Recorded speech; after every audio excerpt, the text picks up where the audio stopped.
Welcome to Borderlands 4, the latest PC game to release that made me question if optimization even exists anymore. Despite some complaints, I've been having an absolute blast with this game, so I wanted to test and see if Borderlands 4 is a perfectly balanced game with no bugs, glitches or exploits. And what better way to test this than attempting to create an infinitely damaging weapon that will allow us to one-hit every single entity in this game. Today I will attempt to beat the game with the most British weapon of all, a gun. Wait, hang on a second, I thought that was the Americans thing. Surely I should be using a knife? No, okay, fine. Well, can it be done? Is it a terrible idea? And will we be able to break the game before my PC sets on fire? Grab yourselves a cup of Yorkshire tea and give the video a like, as we're about to find out.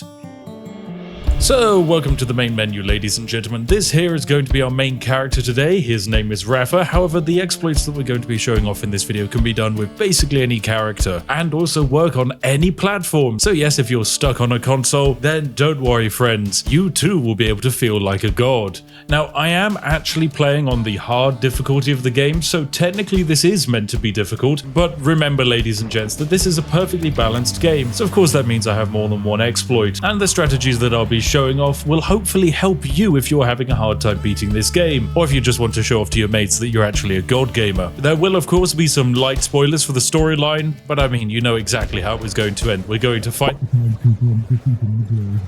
I know, what a surprise. Now before we get into truly breaking this game, allow me to show you my build that has carried me through most of the main story. And what better way to show it off than by re-challenging everyone's favorite early game boss. It's Splash Zone. Oh, I love him. He's quite possibly the most pummeled being inside of this entire video game. So first I just need to quickly clear some of the little basic enemies he has milling around here. You can see even with my sniper rifle, it's pretty good. It does 2,000 damage for each shot in the body. I can use my amp ability and it does 15,000. And so yes, these enemies are pretty standard for what we're meant to be dealing with. Even on this difficulty, even though there are a few levels beneath me, they're still quite easy. But there we go, they've now been dealt with. So I'm going to purchase a little encore and we're going to go and deal with Splash Zone the boss. And the way in which we're going to do this is using the simple, humble little taser. So into the arena we go. He's going to quite simply hop on in and I'm going to hit him with a taser 3 times. And now what you're going to notice is that his health simply ticks down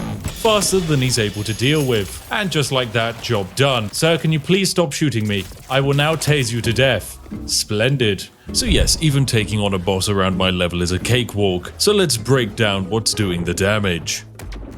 Now I might be level 32, but I'm actually still regularly using weapons that are significantly lower level than me. This right here is the Rusted State Flutie, a level 23 weapon, 10 levels behind what I'm meant to be at. Logically, this gun shouldn't be very good. It's got roughly half the DPS of what a weapon I'm meant to be using is actually at. However, that doesn't mean it's not bad. For example, I can hit this enemy and do, about 100-ish damage per shot. That's pretty good. However, this is a Borderlands game, and that means that we can stack modifiers on ourselves, and these modifiers interact in very curious ways. Allow me to demonstrate my build. I am using an energy shield that is 10 levels beneath me. The reasoning why is pretty simple. It's an amp shield. Basically, when my energy shields are full, the first shot I fire deals an extra 50% damage. Then I have this lovely little combat stim. That means after I use it, the next shot I fire deals an extra 200% damage. And then I'm playing Rafa because over here, I have this, the El Valiente skill. That means that when my shields are at maximum capacity, I'm able to do an extra 60% damage. So all of these things stack on top of each other, and that means that if I were to use my lovely little stim and shoot this target dummy in the head, I'm doing a lot more damage than just the base 100 I'm meant to be. That's really good indeed. But the problem is, that's just a one-off shot. It hardly breaks the game. No, instead we're going to be messing about with damage over time. If you see, after around about level 12, you'll start getting weapons that have an alt fire for tasers. A taser is very simple. It attaches to a target and will deal damage to it as well as one adjacent enemy. This particular weapon deals 219 damage each second, which is, as you can imagine, pretty good. I can hit this guy and would you look at that, I'm actually doing 400 damage. That's because my shield increased the base amount of damage I was doing, up to 433, and then when my shield climbed back up to full, the damage actually increased again. And the other thing that's increasing our damage is the glorious alchemical dog of war. It's a little enhancement that increases the underbarrel taser damage by an extra 50%. This is a really easy drop to find and absolutely phenomenal. But here's where things get ever so slightly weird. If we stack the damage bonus from the amp shield along with the amp bonus from our stim, we make sure we're at maximum shield, we even activate our overdrive ability, I can shoot this target dummy, and now I'm doing 1400 damage every single tick.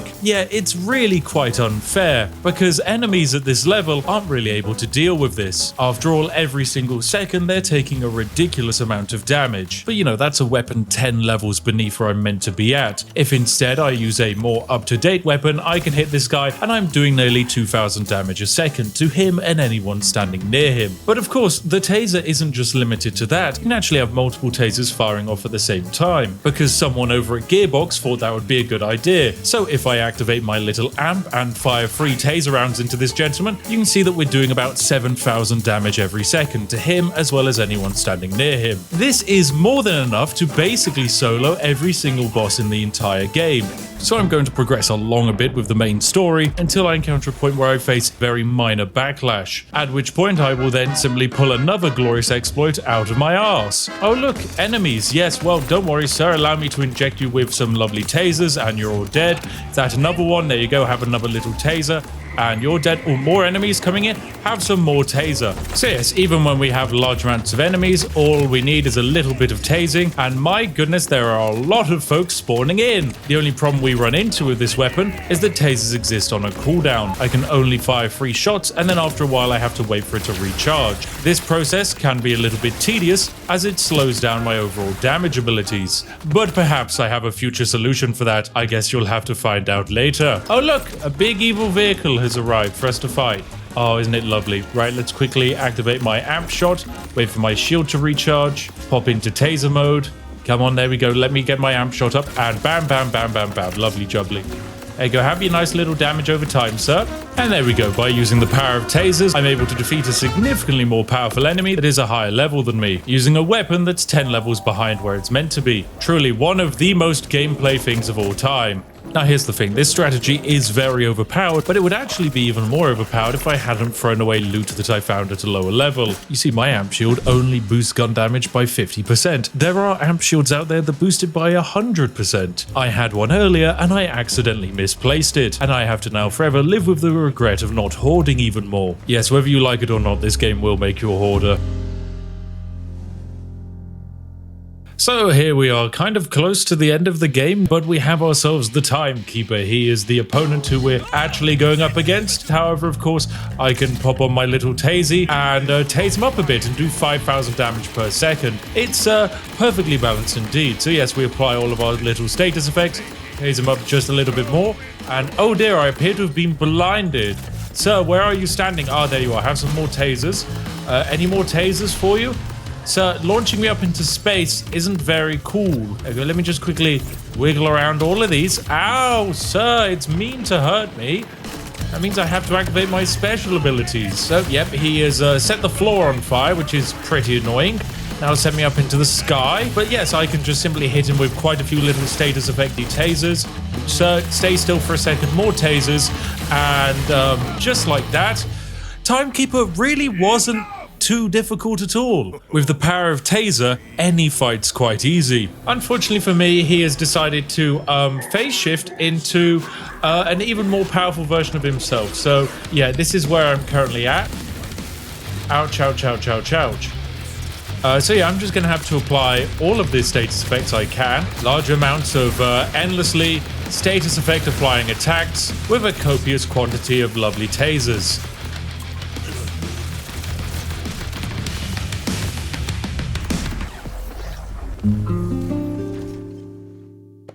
Right, so welcome back to the game, ladies and gentlemen, where I've now unlocked a brand new exploit and I'm going to show it all to you. So in order to pull off this exploit, you're going to need 2 simple items. One is a leap year enhancement. The effect of the leap year enhancement is simple. When firing at maximum charge with any order weapon, you have a 30% chance for the next shot you take to consume 0 ammunition. This on its own isn't anything special. It helps with your bullet economy, but that's pretty much it. When it gets very unique is when you realize that this game mixes a lot of weapon parts parts. This means that we can have this gun here. This is an order gun. Like all order weapons, it charges up a bit before it fires. However, this has a Ripper licensed magazine, meaning the gun charges to full auto and overrides the order's manufacturer's charge functionality, changing this from a charge-up sniper to a fully automatic sniper. But because of the enhancement that gives us a 30% chance for our next charge shot to be free, we actually have a 30% chance to have unlimited ammo during this full auto mode, because we technically haven't taken our next fully charged up shot. But this is where the fun truly begins, because if we swap weapons whilst we're firing full auto with unlimited ammo, we now get unlimited ammo for every weapon, because yes, the enhancement is for some reason still active, and provided I don't use a weapon that needs to be charged up, it will last forever. Now with a regular gun, it's pretty useful to not have to worry about ammunition anymore, but where this gets most interesting is when you mix it with the taser. Tasers are of course great damage over time weapons, but I can only fire 3 shots before I have to wait about 15 seconds to fire again. However, with this exploit active, I can fire off as many taser rounds as I like. Each of these balls here will be doing hundreds of damage per second over and over and over. This is an incredibly powerful exploit. Is it able to one-hit every enemy in the game? No, but it is a combination of an overpowered feature with a certifiable glitch that allows us to achieve far more damage than we logically should. So it's back up into the boss fight we go. You will perish. Where we get to fight the Timekeeper version 1 again. Of course, this time we simply stack as many lovely status effects as we can on him and watch as the taser does all of the damage. Job done. He's now going to warp into his alternate mode, and I will simply fire off as many of my tasers as humanly possible. So there we go, we just keep applying the status effects over and over and over, and the boss isn't even going to really get a chance to fight back. If I do get downed, it doesn't really matter because the tasers will still fire. Just look at that. Truly one of the gameplay strategies of all time. And just like that, our evil little timekeeper has now been tased to death. Oh, he's dropped a lot of lovely loot on the ground. What have you got here, sir? That's useless. That's also useless. This is the thing with the game. There are some guns that are just good and maybe fun to use, and then there are other guns that just completely break everything. I mean, look at some of these enhancements. Plus 100% assault rifle equip speed. This is completely useless. Why would I need to pull out a gun faster when instead I can have unlimited ammunition permanently? Alright, so job done. Let's now save Kairos. Who would win? A dictatorial god or one gentleman equipped with the world's zappiest gun? And now I just have this big golden triangle. I mean, hey, that's pretty fun. Oh, okay, no, apparently I don't want the golden triangle anymore. I've broken it. So there we go, we did it. That was Borderlands. And now with the main story complete, we get to enter into what is effectively overtime. Huzzah! We now get to open the vault. How wonderfully exciting indeed. Alright, so in we go. Wow, yes, 15 FPS cutscenes. My favorite. Thank you, Borderlands. I might be running on a 50 series, but hey! And unfortunately for me, RJ is immediately here, and he's not having a good time. He's having a bit of a headache, and that means I have to fight him. He's, yes, a higher level than me, but that's the boss fight over. I'll destroy everything? Sir, sorry you didn't even get enough time to do your spiel. This was meant to be a big emotional fight. Nope. Instead, I've just unlocked my second specialization. That's right, this game has an additional skill tree. There are some skill trees, but then there's even more skill trees. Isn't that lovely? Right, and so as part of the continuation of the overtime in Ultimate Vault Hunter mode, we're actually sent back to try and use the Big Encore machine to fight the glorious Splash Zone. However, these Big Encores now are more powerful than ever and more dangerous, which is very exciting. So now we get to fight Big Encore Splash Zone. Let's go. He's going to be more powerful than ever before. Let's go, and we're just of course going to hit him with as many status effects as possible, and you'll notice that his health is slowly going down. Sir, could you please die? That would really make my life just a lot easier. I'll just keep applying more and more status effects onto you, and job done. There we go. Big Splash Zone dead. Splendid. And I finally actually get an amp shield I can use. Perfect. So there we go. Job done. Lovely big encore complete. However, it's still not infinite damage. We can do a lot better. And in order for that to happen, we're going to need to get our hands on a very, very special gun. Now, whilst technically this could drop as a random chance, there is one reliable drop for it that you can only gain access by being in the ultimate Vault Hunter mode, hence why we've ended up here. And as fun as it would have been to grind bosses at any level, this is a much better use of my finite time alive. You're looking for a challenge, prove yourself an ultimate Vault Hunter to increase the strength of enemies across the world. So there we go, that's ultimate Vault Hunter mode. It's a very fun little mechanic that means enemies will always scale with you, the player, and get progressively more and more dangerous and drop better and better loot. Still, I'm not here to fight regular enemies, I'm here to kill gods. And this is where my location here comes into the picture. This is the Trinket Crevasse, an abandoned auger mine. So into the mine we go. Come on, show me what glorious beasties you have in store. Oh, we've got pangolins, level 36 pangolins, the most vicious creatures of all. Unfortunately for the pangolins, I have infinite laser beam, so I will just coat the floor with more zappies, and then huzzah, I no longer need to worry about them. This boy appears to be in his shell, so I can't do anything.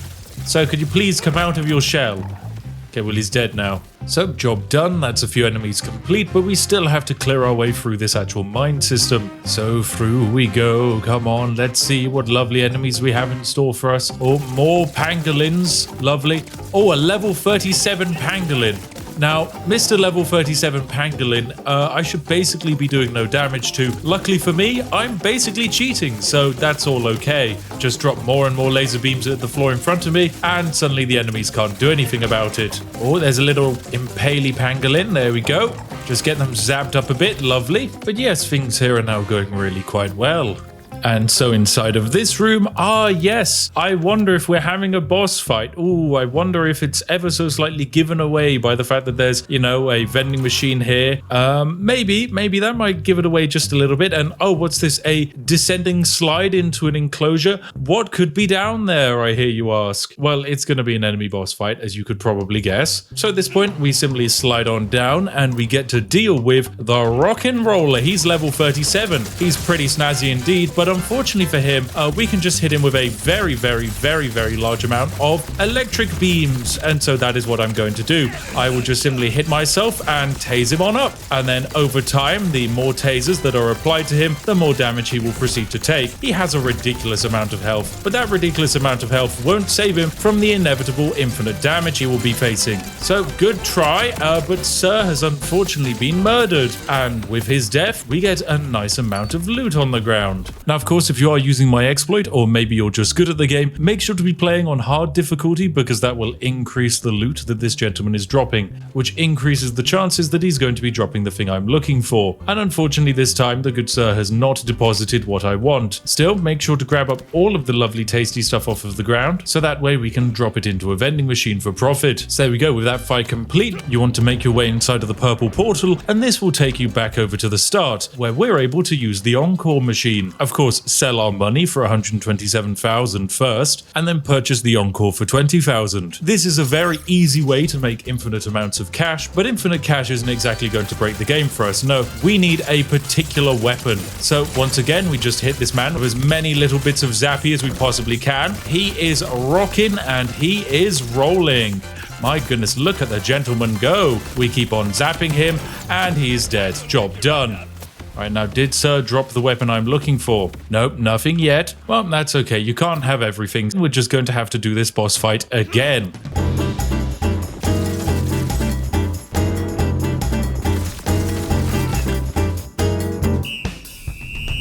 Okay, ladies and gentlemen, it is here. It took quite a long while, I won't lie. It turns out the drop rate for this item is about 1 in 100. So I hope you're ready to grind it a lot. I mean, in that time, we made a lot of money. We're up to 2.9 million. But this is the gun that I'm looking for. This is the gun that will ultimately change the game for us. This is the Looming Sand Sabber Songbird. It's a unique pistol with a legendary modifier. Now, this modifier can potentially appear on other weapons, but it's guaranteed here, which is why I've just wasted the last 4 hours of my life grinding for it. I hope you're all happy, but we're going to customize it, seeing as this is going to be the final weapon we ever need. We can make it basically wooden or make it look just like a toy gun. Actually, you know, that's kind of quite snazzy. Yes, let's go for it. Perfect stuff. So this toy gun here is ours. Statistically, it's not actually very good. It's definitely not as good as our taser weapon. I can shoot this man and do 3,000 per shot. This is mostly due to all of the modifications I have attached to my weapon. But with this weapon's ability, after swapping guns, we gain a 100% damage buff for 5 seconds. However, if I swap away from the pistol, then swap back to it immediately,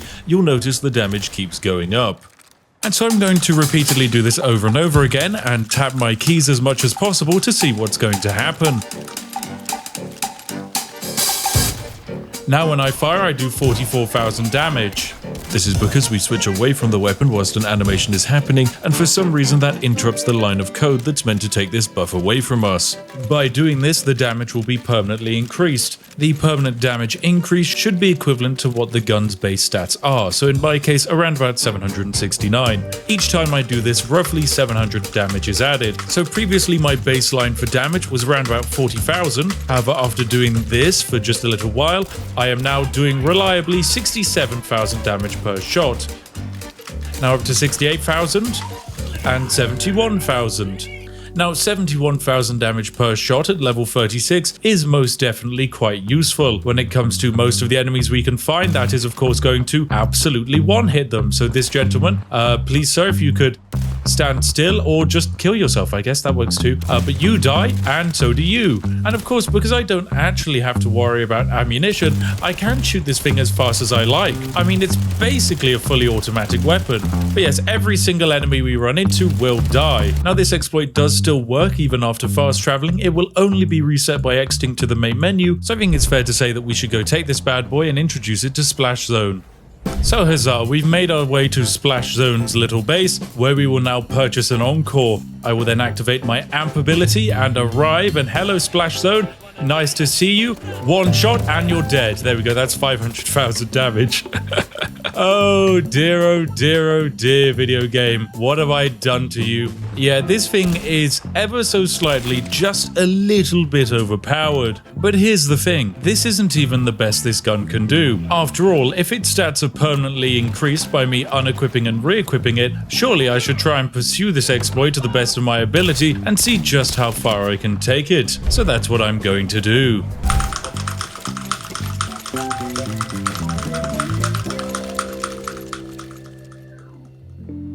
Right, so welcome back ladies and gentlemen. I've spent a copious amount of time perfecting my craft, and here we are as I'm about to demonstrate the power that I've managed. I'm going to add a little amp shot on, and now when I hit the dummy in the head, oh my, is that 4 million damage? Yes, I believe it is, ladies and gentlemen. And we can actually mash this quite a lot, and would you look at that, in the span of just 10 seconds, we're able to do over 20 million damage. Oh my, it's going to be up to 30 million damage. Some would say that this is a bad sign for future game balance. Those people would be correct. But I am British. I do not care about the balance of this beautiful game that you've tried to put a lot of time into. I care about stacking utterly nonsense modifiers. So yes, a uncritical unamped shot of this gun deals a respectable 510,000 damage. But still, I'm ready to deal with the ultimate Vault Hunter wildcard missions to see if, you know, I, as a perfectly balanced individual, am able to just ever so slightly break this game a bit. Also, I appear to be stuck floating. I'm stuck in perpetual fast travel. I had to crouch in order to escape that, but it's okay. This game only cost most people's life savings to pre-order. Alright, so hey Lilith, please take me on a lovely mission. So yes, basically in these missions, all you have to do is quite simply redo some of the quest lines you've previously done. But of course now with significantly more dangerous enemies. So yes, off on this mission we go on a lovely adventure. Now one of the main problems of the extended mode is that all of the enemies get various effects. And the current effect that we're dealing with that all enemies have is that when they die, they create a black hole. If we do end up falling in one, we will die. Yep, that's not exactly a very good thing for me. Certainly makes fighting our enemies just a little bit more difficult. So for the moment, I have to try and keep a generous distance between us and our opponents, otherwise I'm going to get taken off into a black hole. Oh dear, I just took myself off the map, didn't I? No, I'm a fool. What an oafish move. But it's okay, with the magic of editing, we can pretend that never happened.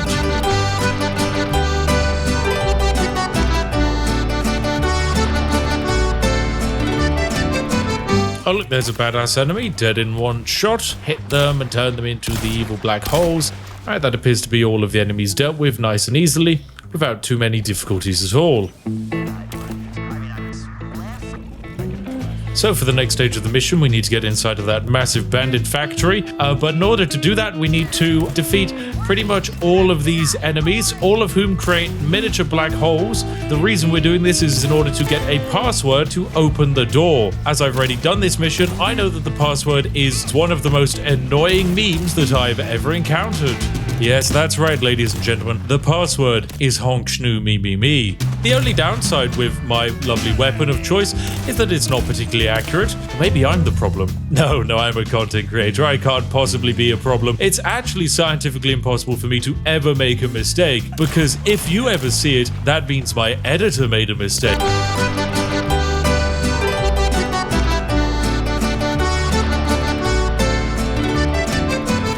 So yes, we're just going to quite simply slam our way along. Oh, sir, stay away. I don't want to be standing next to you when I kill you. Get blood all over my outfit, and that would be utterly terrible. Any idea how hard it is to get blood stains out of fine linen? Especially on such short notice. But anyway, there we go. More and more enemies defeated. But up here should be our final little boss fight. There it is. It's Hilary. Hello, Hilary. Hilary has died in one shot. Oh, there we go. Perfect. And then we've got that big boy there who's also dead. You can also die too. So there we go. The first half of the password is honk shu. And yes, I'm going to go get the other password. So one password secure. Now we're ready to make our way inside. Let me in. The password is honk shu me. Bingo. So into here we go, where we have a lot of enemies to deal with. Some of these bullets will probably hit, and luckily I don't have to pay for them. I feel like I'm just spinning a nail gun around. Oh look, enemies. Splendid. Ooh, my damage has been reset. Okay, I might have found the one thing that removes the damage modifier from this weapon, which is ground pounding. Potentially does. So, unfortunately, all of my damage has now been reduced from its absurd 500,000 down to a significantly more respectable 40,000, which is still more than enough to basically beat every single thing in the game.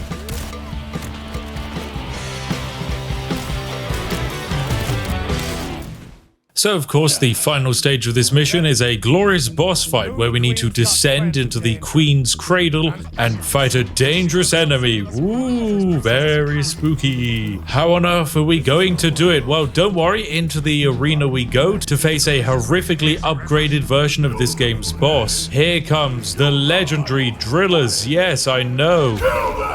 So in come the various enemies that we have to kill. We just need to deal with a few waves of them. So there we go, the lovely Driller Hole has now been summoned into a duel. He feels quite powerful and dangerous apparently, and I mean look at him, he's level 36 and he's dead in one shot. That's it, easy peasy lemon squeezy. Alright, well there we go ladies and gentlemen, we have basically completed Borderlands. Thanks to this exploit, we really don't have to worry about anything else this game throws our way. Borderlands 4 has now been proven to, yes, in fact be a perfectly balanced video game with absolutely no exploits at all, provided you ignore all of the exploits we've shown off today. If you enjoyed watching today's video, then a like is greatly appreciated, and if you don't, I will be having Claptrap's audio enabled in the next video, and trust me, we both don't want that happening. Thank you very much for subscribing, which I'm sure you already all are, and especially a massive thank you to each and every one of our lovely Patreons and YouTube channel members for funding all of this nonsense. I hope you all have a lovely rest of your day, and I'll see each and every one of you in the next one. So goodbye for now.